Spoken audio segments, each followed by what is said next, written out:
Hello and welcome to this little short update video for the Stamina Templar PvP guide. With this short video I like to tell you what has changed build-wise for the Stamina Templar with the Dragonhold patch. So what has changed in general? Scalebreaker patch was a complete dot meta, so the whole focus on every single class you played was based on damage over time effects, and now with a Dragonhold patch all those damage over time effects received a quite hard nerf. So PvP wise I would say there are just a few dots left that really make sense to use. I would say like Poison Injection is one if you run the Master Bow, and also Soul Trap is still, like, I would say okay to go with. So you might ask, what type of meta is Dragonhold? So as far as I can say from now, Dragonhold is quite tanky due to all those nerfs to the dots. So you should focus more on timing that one single burst you have as good as you can. So let's start what I have changed to my builds and what has changed to the playstyle of Templar in general. Okay, so what has changed build-wise for Stamina Templar? My heavy ammo build actually stays the same from Scalebreaker, so Bloodspawn, Truth and Bone Pirate with Black Rose dual wield on the back bar. For medium armor I have created something completely new that I have already tested in Dragonhold patch, and yeah, I will provide you that build below the video with a UASP link, which is about Bone Pirate, trappings on the front bar, Bloodspawn, and also Black Rose dual wield. Check it out if you like. Like I already said, my build that I personally play the most with, which is the heavy ammo one, hasn't changed basically. So I will go just through the changes I have done for Dragonhold patch, and I won't go through the whole build again and through all the details. So if you like to have a full build guide on that build, check out the first video from Scalebreaker. So first of all, about the gear and the potions and stuff like that, everything stays the same. Still 1 cost reduction and 2 weapon damage gloves. And the only thing that has changed food and potion wise is our drink. So we are running now the Pack Leader's Bone Broth, which increases the stamina and the maximum health. And yeah, you might guess, don't you have sustained problems since you don't run Dubious anymore?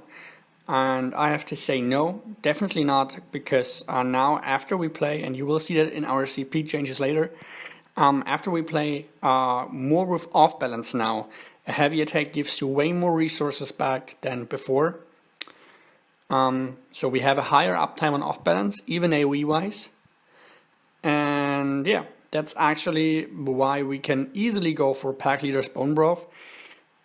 You can, if you like, if you have sustained problems, go for Dubious. It's slightly less health, slightly less stamina.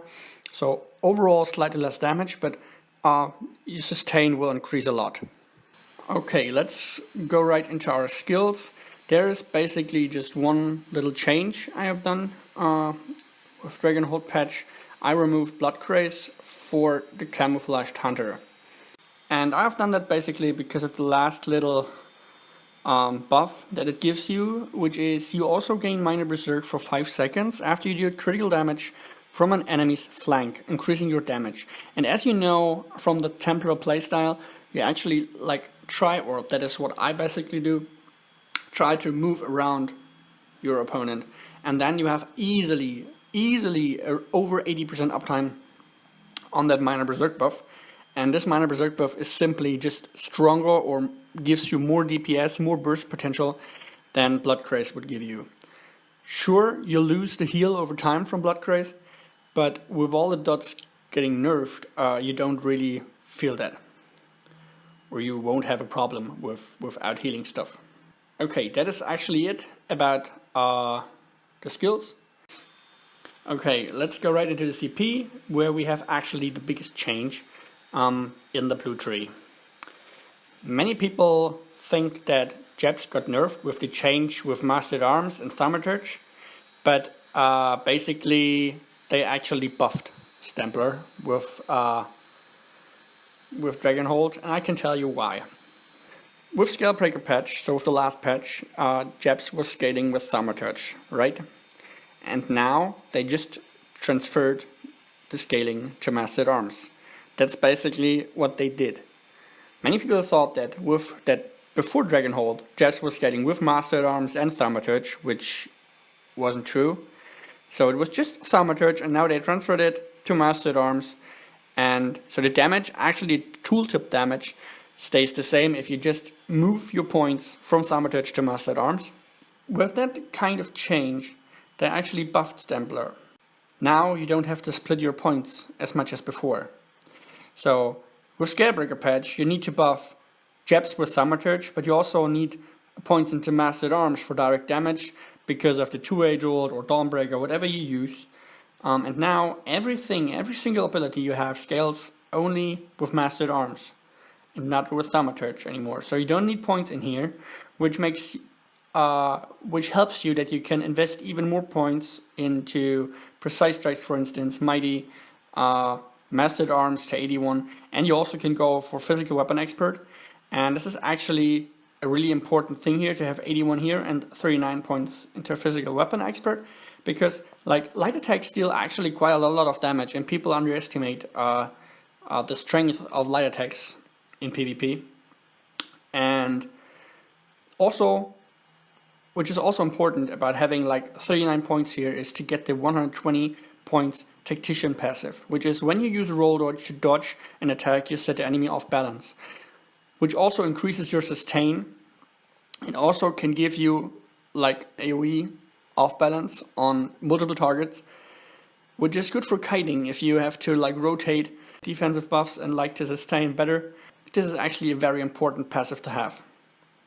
That is actually what has changed with RCP, and those are all changes I had to mention. So thank you for watching that video. Enjoy the other content on the channel, and yeah, see you next time.